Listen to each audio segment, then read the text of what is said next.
বিসমিল্লাহির রহমানির রহিম। আসসালামু আলাইকুম। কেমন আছেন সবাই? আজকে আমি দশমিকের একটা ম্যাথ নিয়ে এসেছি। খুবই ইম্পর্ট্যান্ট। আমরা যদিও খুবই সিম্পল, বাট আমরা অনেক সময় একটু কনফিউজডের কারণে ভুল করে থাকি। প্রাইমারি এক্সাম এবং নিবন্ধনের জন্য ভেরি ইম্পর্ট্যান্ট একটা ম্যাথ, এবং অনেকবার এটা এসেছে।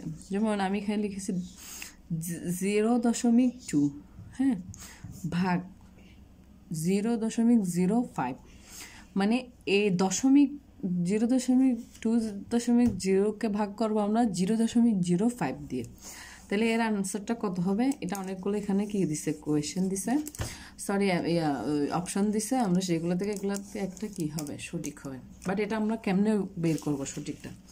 তাহলে আমরা এখানে একটা কি করি, ম্যাথটা করব। হ্যাঁ, শর্টকাটে প্রশ্ন হচ্ছে 0.2 ভাগ 0.05।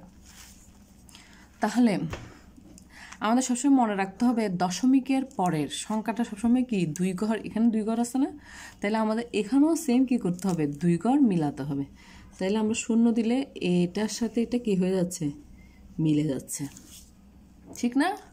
তাহলে আমাদের দশমিকের আগের সংখ্যাটা কখনো কি হয় না, মানে এটার কোনো মূল্য থাকে না।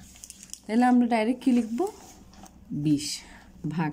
তো এখানেও সেম, এর আগে 0 কোনো সংখ্যা নেই, তাহলে কি হবে, 5 হবে।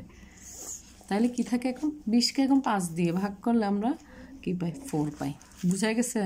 মানে বিষয়টা আসলে এরকমই। দশমিকের সবসময় আমাদের মনে রাখতে হবে দশমিকের পরে যে মানে একটা থাকুক, 2টা থাকুক, 3টা থাকুক, সবসময় দোনোটার ইয়াটা সেম হতে হবে। এখানে 2টা থাকলে এখানে 2টা হবে, এখানে 3টা থাকলে এখানে 3টা হবে। এটাই হচ্ছে নিয়ম।